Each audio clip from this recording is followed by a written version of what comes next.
দালান আর বস্তিবাসীর মধ্যে বৈষম্য নিরসনের প্রতিশ্রুতি বিএনপি চেয়ারম্যানের। ক্ষমতায় গেলে করাইলে আধুনিক ভবন নির্মাণের ঘোষণা, নারীদের দেয়া হবে ফ্যামিলি কার্ড।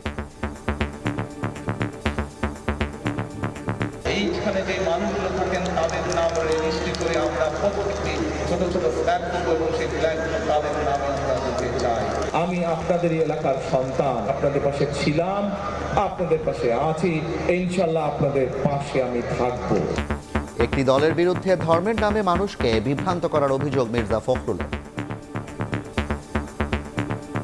ধর্মকে ব্যবহার করে মানুষকে বিভ্রান্ত করে ভুল বুঝিয়ে দাঁড়িপাল্লায় ভোট দিলে নাকি বেরোতে যেতে হবে। হায় হায়। ক্ষমতায় গেলে ন্যায় বিচারে কোনো ছাড় দেবে না জামায়াত। গণতন্ত্রের স্বার্থে শতভাগ সুষ্ঠু ও নিরপেক্ষ নির্বাচনের আশা, দেশ বিদেশে অপপ্রচার ঠেকানোর হুঁশিয়ারি। পোস্টাল ব্যালট নিয়ে অনাকাঙ্ক্ষিত ঘটনায় ইসির কোনো ত্রুটি নেই, দাবি সিইসির। লুট হওয়া অস্ত্র উদ্ধার ও ঝুঁকিপূর্ণ কেন্দ্রের নিরাপত্তায় জোর প্রধান উপদেষ্টার। ইসির বিরুদ্ধে এবার আইনি লড়াই, প্রার্থিতা হারানো বিএনপির 3 নেতা অর্ধশত আসনে দাপিয়ে বেড়াচ্ছেন বিদ্রোহীরা। শেষ পর্যন্ত দলের ডাকে সাড়া দেওয়ার আশায় হাইকমান্ড। বিভিন্ন দলের প্রতিনিধি ও উপদেষ্টাদের সঙ্গে নিয়ে জুলাই স্মৃতি জাদুঘর পরিদর্শনে ডক্টর ইউনূস। ফ্যাসিবাদী আমলের নৃশংসতার চিত্র জানতে জাদুঘর পরিদর্শনের আহ্বান। এবং চট্টগ্রামের জঙ্গল সলিমপুরে সন্ত্রাসীদের সাম্রাজ্য, ঢুকতে লাগে আলাদা পরিচয়পত্র। পাহাড় কেটে প্লট বাণিজ্য, র্যাব কর্মকর্তা হত্যায় গ্রেফতার হয়নি কেউ।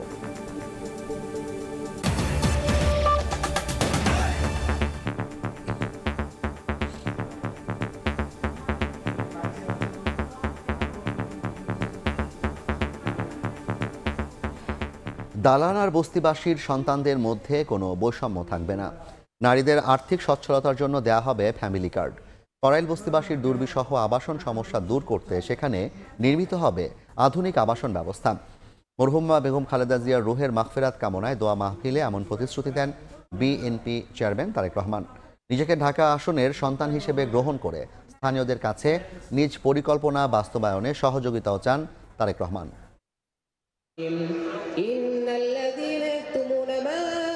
সাবেক প্রধানমন্ত্রী এবং বিএনপির সাবেক চেয়ারপারসন মরহুমা বেগম খালেদা জিয়ার রুহের মাগফিরাত কামনায় রাজধানীর করাইলবাসীর আয়োজনে দোয়া মাহফিল। মঙ্গলবার বিকেল 4টার কিছু আগে মহাখালীর টিএনটি মাঠের দোয়া মাহফিলে যোগ দেন বিএনপি চেয়ারম্যান তারেক রহমান ও তার স্ত্রী ডাক্তার জুবাইদা রহমান। স্বাগত জানান উচ্ছ্বসিত করাইলবাসী। আনুষ্ঠানিক বক্তব্যে তারেক রহমান তুলে ধরেন তার কিছু পরিকল্পনা। দালান আর বস্তিবাসীর মধ্যে বৈষম্য দূর করার ঘোষণা দেন বিএনপি চেয়ারম্যান। এখানে যে মানুষকে আপনারা কষ্ট করছেন, থাকার কষ্ট করছেন, সেই কষ্টটি আমরা ধীরে ধীরে সমস্যার সমাধান করতে চাই। এখানে উঁচু বড় বড় আমরা বিল্ডিং করে দিতে চাই আল্লাহর রহমতে। এবং এইখানে যে মানুষগুলো থাকেন তাদের নাম রেজিস্ট্রি করে আমরা প্রত্যেকটি ছোট ছোট ফ্ল্যাট করবো এবং সেই ফ্ল্যাটগুলো তাদের নামে আমরা দিতে চাই।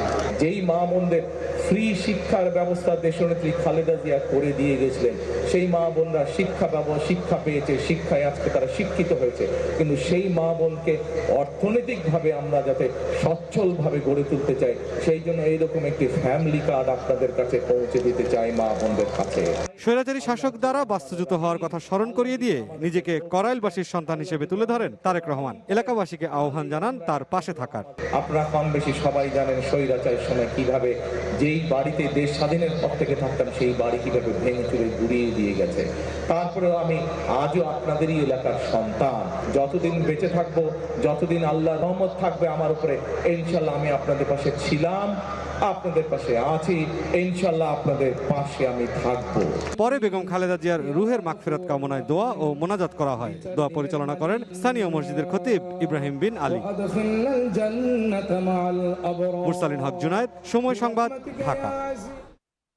নির্বাচনে কিছু আসনে কারচুপির শঙ্কা জানিয়ে ভোট ইঞ্জিনিয়ারিং ঠেকাতে নেতাকর্মীদের সতর্ক থাকার আহ্বান জানিয়েছেন বিএনপির জ্যেষ্ঠ নেতারা। একটি দলের বিরুদ্ধে ধর্মের নামে মানুষকে বিভ্রান্ত করার অভিযোগ তোলেন তারা।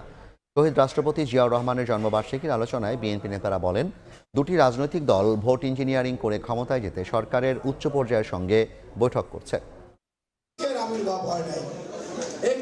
বহুদলীয় গণতন্ত্র ও বাংলাদেশী জাতীয়তাবাদের প্রবর্তক বিএনপির প্রতিষ্ঠাতা শহীদ রাষ্ট্রপতি জিয়াউর রহমানের ৯০তম জন্মবার্ষিকীর আলোচনা সভা রাজধানীর কাকরাইলের ডিপ্লোমা ইঞ্জিনিয়ার্স ইনস্টিটিউশনে যোগ দেন বিএনপি ও এর অঙ্গ সহযোগী সংগঠনের নেতারা। দলটির স্থায়ী কমিটির সদস্যরা স্বাধীনতা, সার্বভৌম রক্ষা ও আর্থসামাজিক উন্নয়ন সহ বিভিন্ন ক্ষেত্রে জিয়াউর রহমানের অবদানের কথা তুলে ধরেন। আমরা তার মতো ত্যাগী মানুষ হব। বিএনপি নেতা মির্জা আব্বাস নির্বাচন প্রসঙ্গে বলেন, দুটি রাজনৈতিক দল ভোটে ইঞ্জিনিয়ারিং করে ক্ষমতায় যেতে সরকারের উচ্চ পর্যায়ের কর্মকর্তাদের সঙ্গে বৈঠক করছে। কিছু কিছু সিট কিছু কিছু দলের ইলেকশন ইঞ্জিনিয়ারিং এর মাধ্যমে তারা জয়লাভ করার চেষ্টা করবে, নিয়ে যাবে জোরদস্তি করে। দুটি রাজনৈতিক দল সরকারের উচ্চ পর্যায়ের লোকজনদের সঙ্গে বৈঠক করেছে তারা। বিএনপি মহাসচিব মির্জা ফখরুল ইসলাম আলমগীর অভিযোগ করেন, যারা বাংলাদেশের অস্তিত্বকে বিশ্বাস করেনি তারাই এখন ধর্মকে ব্যবহারের মাধ্যমে মুনাফিকি করে ভোট চাচ্ছে। যারা অতীতে বাংলাদেশকে স্বীকার করে নাই, কতজনকে পাকিস্তান হানাদার বাহিনীর হাতে আমাদের মা বোনদের তুলে দিয়েছে, সেই হিসাব আমরা ভুলি নাই। ধর্মকে ব্যবহার করে মানুষকে বিভ্রান্ত করে ভুল বুঝিয়ে দাঁড়িপাল্লায় ভোট দিলে নাকি বেরোতে যেতে হবে।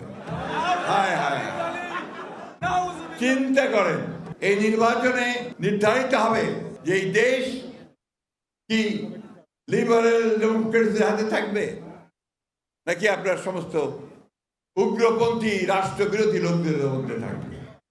আমাদেরকে অবশ্যই এই উদারপন্থী রাস্তা বেছে নিতে হবে। সংস্কার ও বিএনপিকে মুখোমুখি দাঁড় করানোর চেষ্টা চলছে বলেও অভিযোগ করেন বিএনপি নেতারা। পরিকল্পিতভাবে একটা প্রচারণা হচ্ছে বিএনপির বিরুদ্ধে। আহমেদ সালেহীন, সময় সংবাদ, ঢাকা। এ নিয়ে আলোচনার জন্য স্টুডিওতে আছেন সানবীর রূপল, যাচ্ছি তার কাছে। রূপল, আপনাকে স্বাগত জানাই। রূপল, আজকে তারেক রহমান একটি আলোচনা সভা এবং মরহুমা খালেদা জিয়ার যে দোয়া মাহফিলে সেখানে বেশ কিছু কথা বলেছেন, কিছু প্রতিশ্রুতি দিয়েছেন। একটু যদি বিস্তারিত জানাতেন, সেখানে প্রতিশ্রুতিগুলো কীরকম ছিল এবং সেগুলো কীভাবে বাস্তবায়ন করা হবে? জাফর, আজকে তিনি এমন একটি জায়গায় গিয়েছিলেন যেখানে নিম্ন বিত্ত মানুষ সেখানে বসবাস করেন, এবং কিছুদিন আগে আপনি একটি আগুনের খবর নিশ্চয়ই মনে আছে যে করাইল বস্তিতে আগুন লেগেছিল।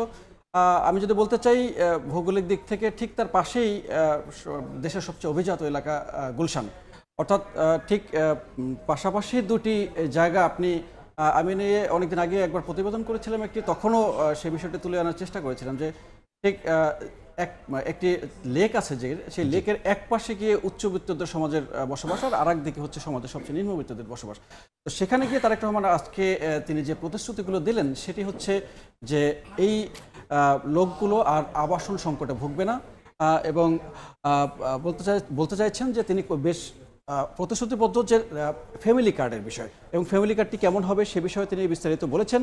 এবং আজকেও তিনি উল্লেখ করেছেন যে ফ্যামিলি কার্ড দেওয়া হবে, যে 1 কোটি মহিলাদের কথা বলা হচ্ছে, এবং এটি বলছেন যে মহিলাদের নারী ক্ষমতায়নের একটি অংশও তিনি বলছেন, এবং আবাসন ব্যবস্থার আধুনিকায়নের প্রতিশ্রুতি দিয়েছেন, যেটিতে তিনি বলছেন যে এটি বৈষম্য নিরসনে একটি ভূমিকা রাখবে, এবং সমাজের উচ্চবিত্ত এবং নিম্নবিত্ত সন্তানরা যাতে আর অনেক দূরবর্তী অঞ্চলে বসবাস করে সেটি যাতে বোঝা না যায়। এর পাশাপাশি বিএনপির আজকে আরেকটি আলোচনা সভা এবং সমাবেশ হয়েছে। সেখানে আমরা দেখেছি যে বিএনপির বিভিন্ন জ্যেষ্ঠ নেতৃবৃন্দ যোগদান করেছেন। সেখানে তো নির্বাচন নিয়ে বেশ কিছু কথা বলেছেন, একটু যদি বিস্তারিত জানাতেন তারা আসলে নির্বাচন কেন্দ্রে কী ধরনের আলাপ করেছেন? জাফর, আজকে প্রথমেই আপনি একটু আগে যে প্রতিবেদনটা দেখলেন সেটির প্রথমেই যেটি আসছে যে ইলেকশন কারচুপির, বেশ কিছু আসনে কারচুপির একটা অভিযোগ তুলেছে বিএনপি নেতা, এবং পাশাপাশি ইলেকশন ইঞ্জিনিয়ারিংয়ের কথা বলা হচ্ছে। ইলেকশন এসছে এবং ইঞ্জিনিয়ারিংয়ের কথা বলা হচ্ছে, এবং গতকালকে এনসিপি প্রধান উপদেষ্টার সঙ্গে তখন দেখা করেছেন, তখন তারা এই ইলেকশন ইঞ্জিনিয়ারিং এর একটি কথা কিন্তু তারা উল্লেখ করেছেন। এনসিপিও অভিযোগ করছে, অর্থাৎ এনসিপি এবং এনসিপির সহ যে জোট আছে 10 দলীয় জোট, সেই 10 দলীয় জোটের পক্ষ থেকে এনসিপি তারা কিন্তু গতকালকে বলেছে ইলেকশন ইঞ্জিনিয়ারিংয়ের অভিযোগ তুলেছে, এবং আজকে আবার বিএনপি সেটির পাল্টা একটি অভিযোগ তুলল যে দুটি দল তারা এই ইলেকশন ইঞ্জিনিয়ারিং করতে উচ্চপদস্থ লোকজনের সাথে বৈঠক করছে, এবং তারা ইসির সঙ্গে বৈঠক করেছে, প্রধান উপদেষ্টার সঙ্গে বৈঠক করেছে। এবং আরেকটি বিষয় হচ্ছে উদারপন্থী নাকি উগ্রপন্থী দেশ চালাবে, ঠিক করবে সেগুলো নির্বাচন। কারণ বিএনপি নেতারা বারবারই বলছে যে ধর্মকে সামনে রেখে একটি দল তারা নির্বাচনের প্রচারণা চালাচ্ছে, এবং সেই বিষয়টি বারবার তারা তুলে আনার চেষ্টা করছে, এবং সেটিও জনগণের জন্য সতর্কবার্তা হিসেবে তারা নির্বাচনের প্রচারণায় তুলে ধরছে। বিএনপি কথা বলেছে, বিপরীতে এনসিপির গতকালকের আলোচনা আছে। আজকে কি বিএনপির যে বিরোধী পক্ষ অর্থাৎ জামায়াতের নেতৃত্বে যেই জোটটি হয়েছে তাদের দিক থেকে কোনো বক্তব্য আছে কিনা? জাফর, জামাত তারা একটি বড় একটি অনুষ্ঠান করেছে, অর্থাৎ দেশ গড়ার জন্য জামাত ইসলামী তারা বলছে যে একটি সুষ্ঠু অবাধ নিরপেক্ষ নির্বাচন তারা চায় এবং সেটি হতে হবে শতভাগ। এবং জামাতের আমির ডক্টর শফিকুর রহমান তিনি বলেছেন যে ক্ষমতায় গেলে ন্যায় বিচারে কোনো ছাড় দেওয়া হবে না এবং সংস্কারের পক্ষে যে দলগুলো থাকবে তাদেরকে কাছে টেনে নিতে তাদের কোনো আপত্তি নেই। তো আজকে যে দিনব্যাপী একটি পলিসি সামিট অনুষ্ঠিত হয়েছে এবং সেই অনুষ্ঠানে তিনি সব কথা বলেন। এ বিষয়ে একটি প্রতিবেদন আছে, আমরা দেখে আসি সেই প্রতিবেদনটি। হোটেল ইন্টারকন্টিনেন্টালে বাংলাদেশ জামায়াত ইসলামের উদ্যোগে দিনব্যাপী পলিসি সামিট। বিভিন্ন রাজনৈতিক দলের নেতা, ব্যবসায়ী, জ্যেষ্ঠ গণমাধ্যম ব্যক্তিগণ এবং 30টি দেশের কূটনৈতিকদের সামনে তুলে ধরা হয় আগামীর বাংলাদেশ নিয়ে দলটির পরিকল্পনা। উদ্বোধনী বক্তব্যে জামায়াতের আমির ডাক্তার শফিকুর রহমান দেশ গড়তে সবাইকে ঐক্যবদ্ধ হওয়ার আহ্বান জানিয়ে বলেন, গণতন্ত্র ও নাগরিক অধিকারের স্বার্থে আগামী নির্বাচন শতভাগ সুষ্ঠু ও নিরপেক্ষ হতে হবে। 15 years of authoritarian rule of the previous regime under which we saw the most horrific torture of opponents. সমাপনী বক্তব্যে ন্যায় বিচার প্রতিষ্ঠার প্রত্যয় ব্যক্ত করে শফিকুর রহমান বলেন, ক্ষমতায় গেলে কোনো বৈধ সুবিধাও প্রয়োজন ছাড়া গ্রহণ করবে না দলের নেতাকর্মীরা। যদি জনগণের ভালোবাসায় আল্লাহ তাআলা আমাদেরকে এদেশের সেবার দায়িত্ব দেন, বৈধ সকল সুযোগও আমরা গ্রহণ করব না। যা না করলেই নয়, শুধু এইটাই আমরা গ্রহণ করব। স্বৈর মানসিকতা এর দেশ থেকে এখনো যায়নি, এটাকে নির্মূল না করা পর্যন্ত লড়াই অব্যাহত থাকবে। অভ্যুত্থানের মতো আগামী নির্বাচনেও তরুণ সমাজ গুরুত্বপূর্ণ ভূমিকা রাখবে বলে প্রত্যাশা জামায়াত আমিরের। প্রতিষ্ঠিত করা যায়। আগামী দিনের বাংলাদেশকে কেমন দেখতে চায় জামায়াত, সে বিষয়টি নানা তথ্য উপাত্তের মাধ্যমে তুলে ধরলো আজকের এই পলিসি সামিটে। শুধু দেশ নয়, দেশের বাইরেরও লাখো মানুষ জামাত সম্পর্কে নানা প্রশ্নের উত্তর পাবে আজকের এই অনুষ্ঠানের মাধ্যমে, এমনটাই মত সংশ্লিষ্টদের। শফিক মুন্সি, সময় সংবাদ, ঢাকা। দেখছিলাম প্রতিবেদনটি জাফর। যেটি দেখলাম যে সামিট যেটি করেছে সেখানে আসলে তারা মূলত তাদের ভবিষ্যৎ কর্মপরিকল্পনা কি বাংলাদেশকে নিয়ে সেরকম বিষয়ে আলোচনা করেছে। একটু বিস্তারিত জানাবেন জাফর। ভবিষ্যৎ পরিকল্পনা নিয়ে জামাত যেটি বলছে যে তারা প্রথমত নির্বাচনকে শতভাগ সুষ্ঠু অবাধ দেখতে চায় এবং এটি সব দলের একটি চাওয়া, এটি শুধুমাত্র যে জামাতের চাওয়া ঠিক তা নয়। এবং পাশাপাশি আগামীর কর্মপরিকল্পনা কি তাদের সেই বিষয়টি তারা তুলে ধরার চেষ্টা করেছে। তাতে সংস্কারের পক্ষে যে কোনো দলকে তারা সঙ্গী করতে চায় এবং এই ক্ষমতায় গেলে ন্যায় বিচার ছাড় দেওয়া হবে না। এবং আপনি এই প্রতিবেদনের মধ্যে একটি জায়গায় আপনি দেখেছেন যে তারা বলছিল যে ক্ষমতায় গেলে তাদের নেতাকর্মীরা তারা যে বৈধ সুবিধাও আছে সেটি যদি না নিয়ে পারেন তাহলে তারা নেবেন না। এই প্রতিশ্রুতি জামাত আগেও দিয়েছিল, আবারও সেই প্রতিশ্রুতির একটি পুনরাবৃত্ত করেছে বলে আমার মনে হচ্ছে। আবার সংস্কারের পক্ষের বিষয়টি নিয়ে বারবারই বলছে যে তারা সংস্কারের সবগুলো, এখন নির্বাচনের মাঠে যারা আছে তারা সবগুলো দলই আসলে এই জুলাই আন্দোলনের একসাথে আন্দোলন করেছেন এবং তারাই নির্বাচনে অংশগ্রহণ করছেন এবং তারাই ঐক্যমত্য কমিশনের সাথে বৈঠক করেছেন, তারাই স্বাক্ষর করেছেন, তারাই সবাই সংস্কারের পক্ষেই কথা বলেছেন। কিন্তু বিশেষ করে এখন হা না ভোটের গণভোটের যে বিষয়টি সামনে এসে দাঁড়িয়েছে, সরকার যেখানে হায়ের পক্ষ নিয়েছে সেখানে জামাত এবং এনসিপি সহ তারা প্রকাশ্যেই হায়ের পক্ষেই নিয়েছে। সেক্ষেত্রে সংস্কারের পক্ষেই তারা তাদের মত তুলে ধরছে। জি, ধন্যবাদ রূপল আপনাকে আমাদের সঙ্গে যুক্ত হওয়ার জন্য। আমাদের সঙ্গে যুক্ত হচ্ছে সহকর্মী তানভীর রূপল, জানাচ্ছিলেন আজকের দিনে যে রাজনৈতিক আলাপ আলোচনা সে বিষয়ে বিস্তারিত। পোস্টাল ব্যালট নিয়ে অনাকাঙ্ক্ষিত ঘটনায় ইসির কোনো ত্রুটি নেই বলে দাবি করেছেন প্রধান নির্বাচন কমিশনার। বিকেলে পোস্টাল ব্যালট ও ভোটিং কার্যক্রম নিয়ে কমিশনে আয়োজিত সভায় একথা বলেন তিনি। পোস্টাল ভোটিং সফলভাবে বাস্তবায়নে রাজনৈতিক দল ও সংশ্লিষ্ট সবার সহযোগিতা চেয়েছেন সিইসি। মোবাইল নিয়ে আসছেন, ওই দেশের মোবাইল। পোস্টাল ব্যালট সংক্রান্ত জটিলতা ও ভোট প্রদান ইস্যুতে মঙ্গলবার নির্বাচন কমিশনে সংবাদ সম্মেলনের আয়োজন করে ইসি। সম্মেলনে পোস্টাল ব্যালটের সুরক্ষা, নিবন্ধন ও ভোট গ্রহণ প্রক্রিয়া নিয়ে আলোচনা করা হয়। মোবাইল অ্যাপ্লিকেশন ব্যবহার করে দেশে ও প্রবাসে কিভাবে ভোট দেবেন ভোটাররা তা নিয়ে হয় আলোচনা। সিকিউরিটি টেস্টিং নিজস্ব টিম টেস্ট করছে, প্যারালালি গভর্নমেন্ট বডি, আমাদের এসকিউটিসি সফটওয়্যার কোয়ালিটি টেস্টিং সেন্টার আছে বাংলাদেশের, ওনারা করছেন। ভিএপিটি নিজস্ব, government body and international partner, সেরকম লেয়ার বাই লেয়ার করা হয়েছে সো দ্যাট প্রত্যেকটা টেস্ট রিপোর্ট নিয়ে যেন সুন্দরভাবে কাজ করা যায়। সভায় অংশ নিয়ে বিভিন্ন দেশের রাষ্ট্রদূত ও প্রতিনিধিরা বলেন, প্রবাসীদের ভোট গ্রহণ সুষ্ঠুভাবে সম্পন্ন করতে সব প্রক্রিয়া সম্পন্ন করেছেন তারা। আমরা ইতিমধ্যে স্যার 19,719 জন গতকালের রেকর্ড অনুযায়ী আমাদের রেজিস্টার, সেই হিসেবে টোটাল কমিউনিটি প্রায় 16% আর কি অংশগ্রহণ করেছে। পোস্টাল ব্যালট নিয়ে অনাকাঙ্ক্ষিত ঘটনায় ইসির কোনো ত্রুটি নেই বলে দাবি করেন প্রধান নির্বাচন কমিশনার। যে কোনো একটা নতুন উদ্যোগে ভুল ত্রুটি হতে পারে, মিসআন্ডারস্ট্যান্ডিং হতে পারে। আমি ভুল হয়েছে বলবো না, অনেক সময় আন্ডারস্ট্যান্ডিংটা ক্লিয়ার হয়ে গেলে, কনফিউশনটা ক্লিয়ার হয়ে গেলে দেখবেন যে নিজে নিজে বুঝবেন যে না, এখানে আসলে কোনো অন্য কোনো মোটিভ কাজ করে না, এই জিনিসটা হয়েছে। এই আইন নিয়ে আমি শঙ্কা একদম প্রথম থেকেই প্রকাশ করে আসতেছিলাম, it will be a big challenge for us. সহযোগিতার মনোভাব নিয়ে আমাদের এমবেসি গুলা কিন্তু কাজ করেছে। এই একটা সমস্যা আসছে, ওনারা যোগাযোগ করেছেন, ওনারা এগিয়ে আসছেন how to address this issues. Postal voting সফলভাবে বাস্তবায়নে রাজনৈতিক দল ও সংশ্লিষ্ট সবার সহযোগিতা চেয়েছেন প্রধান নির্বাচন কমিশনার। দেশে ও প্রবাসে এখন পর্যন্ত 15 লক্ষাধিক ভোটার পোস্টাল ব্যালটে ভোটদানে নিবন্ধন করেছেন। সামদানি প্রত্যয়, সময় সংবাদ, ঢাকা। জাতি যদি কখনো দিশেহারা হয়, জুলাই স্মৃতি জাদুঘর পথ দেখাবে বলে মন্তব্য করেছেন প্রধান উপদেষ্টা ডক্টর মোহাম্মদ ইউনূস। বলেন, জুলাই শহীদদের রক্ত তাজা থাকতেই এই জাদুঘর নির্মাণ করা সম্ভব হয়েছে, যা পৃথিবীতে একটি নজিরবিহীন দৃষ্টান্ত। জুলাই গণ অভ্যুত্থান স্মৃতি জাদুঘরের চূড়ান্ত পর্যায়ের কাজের অগ্রগতি পরিদর্শনে এসে তিনি একথা বলেন। তার সঙ্গে ছিলেন বিভিন্ন দলের প্রতিনিধি এবং সরকারের বেশ কয়েকজন উপদেষ্টা। জুলাই গণ অভ্যুত্থান স্মৃতি জাদুঘর এখন চূড়ান্ত পর্যায়ে। মঙ্গলবার বিকেলে গণভবনে নির্মিত এই জাদুঘর পরিদর্শনে যান প্রধান উপদেষ্টা ডক্টর মোহাম্মদ ইউনূস। এ সময় তার সঙ্গে ছিলেন বিএনপির স্থায়ী কমিটির সদস্য সালাউদ্দিন আহমদ, জামায়াতে ইসলামের আমির ডক্টর শফিকুর রহমান, এনসিপির আহ্বায়ক নাহিদ ইসলাম সহ বিভিন্ন দলের নেতা উপদেষ্টারা।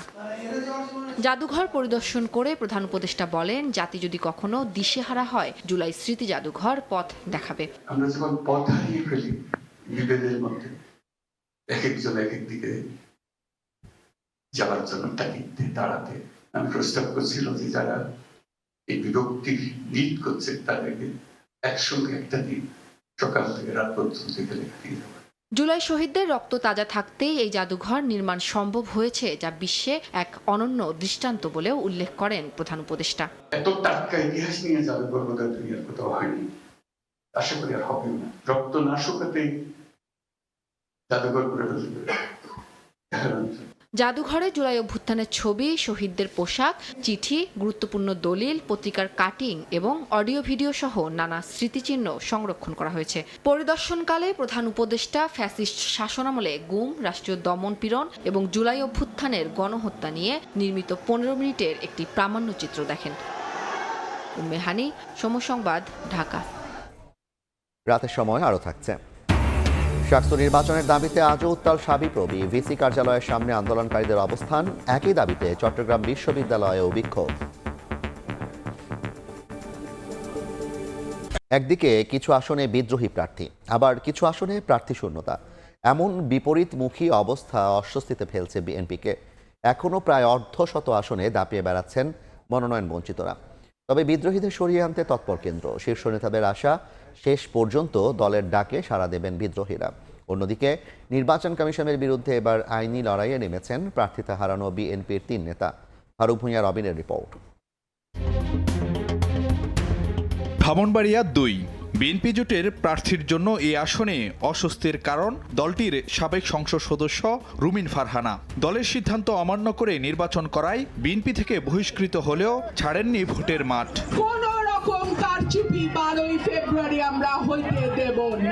পটুয়াখালী 3 আসনেও বিএনপি জোটের প্রার্থী নুরুল হক নূরের সামনে বড় চ্যালেঞ্জ দলটির পদ হারানো নেতা হাসান মামুন। বিএনপি ও তার জোট সঙ্গীদের জন্য নির্বাচনী মাঠে স্বতন্ত্র প্রার্থীরা এমন অস্বস্তির কারণ হয়ে দাঁড়িয়েছেন প্রায় অর্ধশত আসনে। এমনকি আগের নির্বাচনে নোয়াখালী, নারায়ণগঞ্জের মতো জেলায় সুবিধাজনক অবস্থানে থাকলেও এবার ভাবাচ্ছে বিদ্রোহী প্রার্থীরা। এরই মধ্যে অন্তত 10 জনকে দল থেকে বহিষ্কার করা হলেও অবস্থা বদলায়নি। তবে বিএনপির শীর্ষ নেতাদের আশা, শেষ মুহূর্তে দলের ডাকে সাড়া দিয়ে দল সমর্থিত প্রার্থীর সমর্থনে ভোটের মাঠ থেকে সরে দাঁড়াবেন বিদ্রোহীরা। যারাই নির্বাচন করছে এরা তো আমাদের খুব ত্যাগী কর্মী। তাদের মধ্যে ইচ্ছে জাগতেই পারে, সেই জন্য তারা নিজেদেরকে পরীক্ষা করতেই পারে।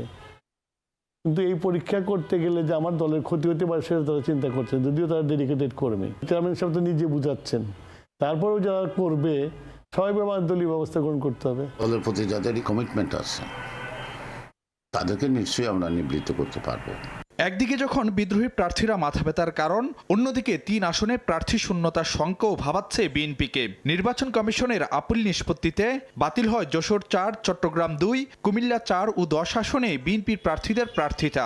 এর মধ্যে যশোর 4 আসনে দলের এক নেতা স্বতন্ত্র প্রার্থী থাকলেও বাকি 3 আসনে নেই। প্রার্থিতা ফিরে পেতে সেই 3 আসনের বিএনপি নেতারা অবশেষে হাইকোর্টের দ্বারস্থ হয়েছেন। আর সেদিকে তাকিয়ে বিএনপি যেগুলা করলো এগুলা তো জোর করে করা হয়েছে, প্রক্রিয়াটা চলবে, দেখা যাক কি হয়। এটা সম্বন্ধে এখনই মন্তব্য করাটা আমার জন্য কঠিন। এটা আমরা ভাববো, এখনো ভাবি এটাই ফাইনাল হোক। আমরা দেশে যদি না থাকে, নির্বাচনের নিয়ম কানুন তারা যদি অনুসরণ না করে, তাহলে তো নির্বাচন বসে থাকবে না। যে 3 আসনে বিএনপির প্রার্থীরা প্রার্থিতা হারিয়েছেন সেগুলোতে অবশ্য বিএনপি জোটভুক্ত গণ অধিকার পরিষদের প্রার্থী আছে। ফারুক ভিয়া, রবিন, সময় সংবাদ, ঢাকা। চট্টগ্রামের জঙ্গল সলিমপুরে নিজেদের সাম্রাজ্য গড়ে তুলেছে সন্ত্রাসীরা, যেখানে প্রবেশে লাগে আলাদা পরিচয়পত্র। পাহাড় কেটে চলছে প্লট বাণিজ্য। শিগগিরই তাদের আস্তানায় অভিযান চালিয়ে গুঁড়িয়ে দেওয়ার কথা জানিয়েছেন র্যাব মহাপরিচালক। এদিকে ওই এলাকায় সন্ত্রাসী হামলায় র্যাব কর্মকর্তা নিহতের ঘটনায় এখনও আটক হয়নি কেউ। প্রশাসনিক কাঠামোতে জঙ্গল সলিমপুরের অবস্থান সীতাকুণ্ড উপজেলার আওতায় হলেও ওই এলাকায় প্রবেশ করতে হয় চট্টগ্রাম নগরীর বাইজিদ থানার বাংলাবাজার এলাকা দিয়ে। খাস জমির 3100 একর জুড়ে অবস্থান জঙ্গল সলিমপুরের। টিলা কেটে গড়ে তোলা এই ঝুঁকিপূর্ণ বসতি পরিণত হয়েছে দুর্ভেদ্য সাম্রাজ্যে। 4 দশক ধরে সরকারি পাহাড় কেটে গড়ে উঠেছে কয়েক হাজার অবৈধ বসতি। এখনো পাহাড় কেটে চলছে প্লট বাণিজ্য। আর এই বাণিজ্য ও দখল টিকিয়ে রাখতে এলাকাটিতে গড়ে তোলা হয়েছে সন্ত্রাসী বাহিনী। স্বজনকে হারিয়ে কান্নায় ভেঙে পড়ে নিহত র্যাব সদস্যের পরিবার। এ ঘটনার সুষ্ঠু বিচারের দাবি তাদের। দেশকে অনেক ভালোবাসছে, এই যে তো আমার স্বামী জান দিয়েছে, নাইলে আমার স্বামী পালাই আসতে পারতো। আমার স্বামীর সঠিক বিচারটা চাই। এদিকে র্যাব 7-এর কার্যালয়ে জানাজা শেষে র্যাবের মহাপরিচালক সন্ত্রাসীদের হুঁশিয়ারি করে বলেন, জঙ্গল সলিমপুরে সন্ত্রাসীদের আস্তানা ভেঙে গুঁড়িয়ে দেয়া হবে। জঙ্গল সলিমপুর খুব শীঘ্রই আইনানুগ প্রক্রিয়ার মাধ্যমে এখানে যারা অবৈধভাবে বসবাস করতেছে, অবৈধভাবে অস্ত্রধারী সন্ত্রাসী আছে, তাদেরকে আমরা নির্মূল করব।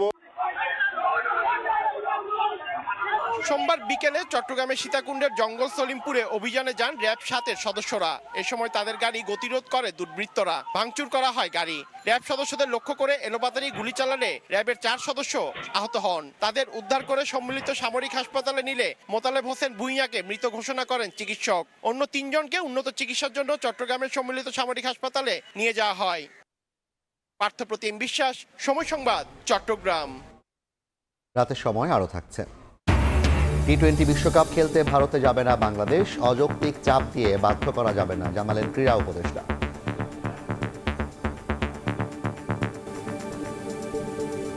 অনুমোদনহীন ডিগ্রি ব্যবহারের অভিযোগে ঢাকা 17 আসনের জামায়াত প্রার্থী ডাক্তার SM খালিদুজ্জামানকে শোকজ দিয়েছে চিকিৎসকদের নিয়ন্ত্রক সংস্থা Bangladesh medical and dental council BMDC। এই অভিযোগের সত্যতা নেই ও রাজনৈতিকভাবে হেনস্থা করতেই অভিযোগ আনা হয়েছে বলে দাবি করেন খালিদুজ্জামান। ত্রয়োদশ জাতীয় সংসদ নির্বাচনে ঢাকা 17 আসনে বাংলাদেশ জামাত ইসলামের মনোনয়নে প্রার্থী হয়েছেন ডাক্তার SM খালিদুজ্জামান। বিভিন্ন সময়ে প্রতিদ্বন্দ্বী প্রার্থী বিএনপি চেয়ারম্যান তারেক রহমানকে নিয়ে মন্তব্য করে আলোচনায় রয়েছেন তিনি। এসবের মধ্যে চিকিৎসকদের নিয়ন্ত্রণ সংস্থা Bangladesh medical and dental council BMDC তার বিরুদ্ধে গুরুতর অভিযোগ এনেছে। সোমবার সংস্থাটির ভারপ্রাপ্ত রেজিস্ট্রার ডাক্তার লিয়াকত হোসেনের স্বাক্ষরিত শোকজ নোটিশ পাঠানো হয় এই প্রার্থীকে। নোটিশে বলা হয়, ডাক্তার খালিদুজ্জামান প্রচারপত্রে নামের পাশে ক্লিনিক্যাল এমব্রায়োলজি এবং প্রি ইমপ্লিমেন্টেশন জেনেটিক্স ভারত নামে যে ডিগ্রি উল্লেখ করেছেন সেটি BMDC অনুমোদিত নয়। এ বিষয়ে সংস্থাটির ভারপ্রাপ্ত রেজিস্ট্রার জানান, নিয়ম অনুযায়ী ডিগ্রি অর্জন করে তা ব্যবহার করতে অনুমোদন নিতে হয়। উনি যে ডিগ্রিটা ব্যবহার করতেছেন, ওনার প্রেসক্রিপশনে লিখতেছেন, ওনার সাইনবোর্ডে লিখতেছেন, কাউন্সিল জানে না যে ডিগ্রিটা কি ডিগ্রি। আমার কাছে যদি উনি অ্যাপ্লিকেশন করতেন ওনার ডিগ্রি অনুমোদনের জন্য, তখন আমরা এগুলো তুলিয়ে দেখতাম। BMDCর দৃষ্টিতে আইন বহির্ভূত। এ বিষয়ে সংবাদ সম্মেলনে ডাক্তার খালিদুজ্জামান দাবি করেন, রাজনৈতিকভাবে হেনস্থা করার জন্যই অভিযোগ আনা হয়েছে। আমি বিএমডিসি রিকগনাইজড একজন ডাক্তার, কিন্তু আনফর্চুনেটলি ডাক্তারদেরও একটি স্বায়ত্তশাসিত সংগঠন, তারপরেও আনফর্চুনেটলি কোনো একটা প্ল্যানের থাবায় প্ল্যান বাস্তবায়ন করতে যেয়ে এরকম প্রতিদ্বন্দ্বীর বিপক্ষে কিছু কথা আমাদের মনে হচ্ছে চলে আসতেছে। সংবাদ সম্মেলনে ন্যাশনাল ডক্টরস ফোরামের সিনিয়র ভাইস প্রেসিডেন্ট দাবি করেন, আন্তর্জাতিক সংস্থা জেসিআই এই ডিগ্রি স্বীকৃতি দিয়েছে, ফলে বিএমডিসির শোকজ ঠিক হয়নি। জেসিআই এর অ্যাক্রিডিটেশন দেওয়া মানে সারা পৃথিবীতে এটাকে অ্যাক্রিডিটেশন দেওয়া। সেই জেসিআই এর অ্যাক্রিডিটেশনে যেই ডাক্তার খালিদুজ্জামান ইনফার্টিলিটিতে কনসালটেন্ট হিসেবে স্বীকৃত, তাকে বিএমডিসির পক্ষ থেকে শোকজ করাটা এটা অত্যন্ত নিন্দনীয় একটা কাজ। শফিকুজ্জামান রুবেল, সময় সংবাদ, ঢাকা। ডাকসু নির্বাচনের দাবিতে আজও উত্তাল সিলেটের শাহজালাল বিজ্ঞান ও প্রযুক্তি বিশ্ববিদ্যালয়ে। সকালে ক্যাম্পাসে উপাচার্যের কার্যালয়ের সামনে অবস্থান নেন আন্দোলনরত শিক্ষার্থীরা। জাতীয় নির্বাচনের আগে ছাত্র সংসদ নির্বাচনের দাবি জানান তারা। এক সংবাদ সম্মেলনে শিক্ষার্থীরা অভিযোগ করেন, একটি গোষ্ঠী ডাকসু নির্বাচন বানচালের চেষ্টা করছে। এদিকে ডাকসু নির্বাচন নিয়ে হাইকোর্টের রায়ের বিরুদ্ধে চেম্বার আদালতে আবেদন করেছেন শিক্ষার্থীরা। অন্যদিকে ডাকসু ভোট স্থগিতের প্রতিবাদে চট্টগ্রাম বিশ্ববিদ্যালয়ে মানববন্ধন করেছে ইসলামী ছাত্র শিবির। এ সময় শিগগিরই নির্বাচনের দাবি জানান তারা। আবারও গ্রিনল্যান্ড নিয়ে সরব মার্কিন প্রেসিডেন্ট ডোনাল্ড ট্রাম্প। দ্বীপটির মালিকানা নিয়ে বিরোধিতা করা ইউরোপীয় দেশগুলোর ওপর শুধু শুল্কারোপই নয়, তা শতভাগ বাস্তবায়নেরও হুঁশিয়ারি দিয়েছেন তিনি। ট্রাম্প ঘোষণা করেছেন, যদি ইউরোপ তার গ্রিনল্যান্ড অধিগ্রহণের পরিকল্পনাকে সমর্থন না দেয়, তবে মার্কিন বাজারে ইউরোপের 8টি দেশের পণ্যে অতিরিক্ত শুল্ক আরোপ করা হবে। এই শুল্ক 1 ফেব্রুয়ারি থেকে 10% আর জুন থেকে 25% পর্যন্ত বাড়তে পারে। Denmark, Norway, Sweden, France, Germany, Netherlands, Finlands এবং যুক্তরাজ্য রয়েছে শুল্কের আওতায়। যদিও ইউরোপ বলেছে, নিজেদের সার্বভৌমত্ব রক্ষায় তারা ছাড় দেবে না।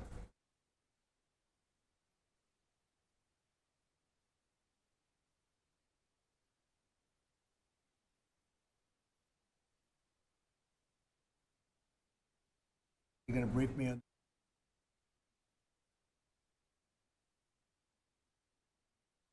টি-20 বিশ্বকাপ খেলতে ভারতে যাবে না বাংলাদেশ। অযৌক্তিক কোনো চাপে ফেলে বাধ্য করা যাবে না বলে সাফ জানিয়েছেন ক্রীড়া উপদেষ্টা ডক্টর আসিফ নজরুল। সচিবালয়ে সাংবাদিকদের তিনি বলেন, অতীতে নিরাপত্তা ইস্যুতে ভারত ও পাকিস্তানের ম্যাচের ভেন্যু পরিবর্তন করা হয়েছিল। এবার কেন পারবে না বিশ্ব ক্রিকেটের নিয়ন্ত্রক সংস্থার কাছে, সে প্রশ্ন তুলেছেন ক্রীড়া উপদেষ্টা। এছাড়াও বিশ্বকাপ খেলতে বাংলাদেশ ভারতে না গেলে স্কটল্যান্ডকে নেয়ার খবর আইসিসির কাছ থেকে আসেনি বলেও জানান আসিফ নজরুল। টি-20 বিশ্বকাপের প্রস্তুতিতে ব্যস্ত অংশ নেয়া দলগুলো। সূচি অনুযায়ী আগামী 7 ফেব্রুয়ারি কলকাতায় ওয়েস্ট ইন্ডিজের বিপক্ষে প্রথম ম্যাচ খেলার কথা টাইগারদের, অথচ পেন্ডুলামের মতো দুলছে বিশ্বকাপে বাংলাদেশের অংশগ্রহণের ভাগ্য। মুস্তাফিজ ইস্যুতে গত 4 জানুয়ারি নিরাপত্তা ঝুঁকিতে ভারতে বিশ্বকাপ খেলতে যেতে অস্বীকৃতি জানায় বিসিবি। আইসিসির সঙ্গে মেল চালাচালি সভা হয়েছে এ নিয়ে বেশ কয়েক দফা। ঢাকায় গত শনিবারের সভাতেও আসেনি ইতিবাচক কোনো সিদ্ধান্ত। গ্রুপ পরিবর্তন বা বিকল্প ভেন্যু কোনো অনুরোধেই আমলে নেয়নি আইসিসি। ভারতে নিরাপত্তা ঝুঁকির যে দাবি বিসিবি জানিয়েছে, তা মানতে নারাজ বিশ্ব ক্রিকেটের নিয়ন্ত্রক সংস্থা। এ অবস্থায় গত শনিবার ক্রিকেট বিষয়ক গণমাধ্যম খবর প্রকাশ করে, আইসিসি বাংলাদেশের দাবি মেনে না নেয় বিকল্প দল হিসেবে ভাবা হচ্ছে স্কটল্যান্ডকে। তবে একদিন পরই সে খবর গুজব বলে উড়িয়ে দেয় বিবিসি। তবে অযৌক্তিক চাপের মুখে ফেলে বাংলাদেশকে ভারতে যেতে বাধ্য করতে পারবে না আইসিসি, এমনটাই হুঁশিয়ারি দিয়েছেন যুব ও ক্রীড়া উপদেষ্টা আসিফ নজরুল। যদি আইসিসি ভারতীয় বোর্ডের কাছে মাথা নত করে আমাদের উপর চাপ সৃষ্টি করে, অযৌক্তিক কোনো শর্ত চাপায় দেয়, আমরা সেই অযৌক্তিক শর্ত মানব না।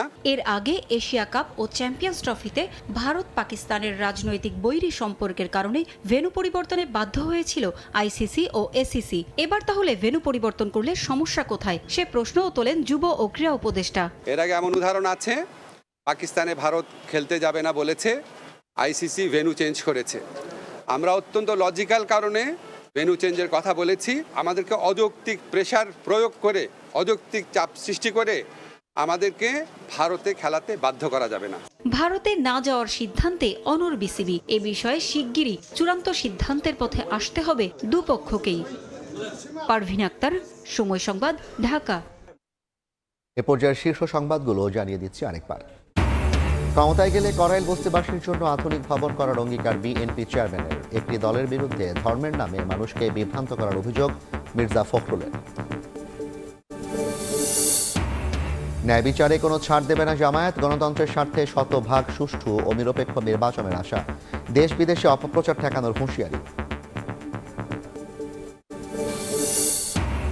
এবং বিভিন্ন দলের প্রতিনিধি ও উপদেষ্টাদের সঙ্গে নিয়ে জুলাই স্মৃতি জাদুঘর পরিদর্শনে ডক্টর ইউনূস। ফ্যাসিবাদী আমলের নৃশংসতার চিত্র জানতে জাদুঘর পরিদর্শনের আহ্বান।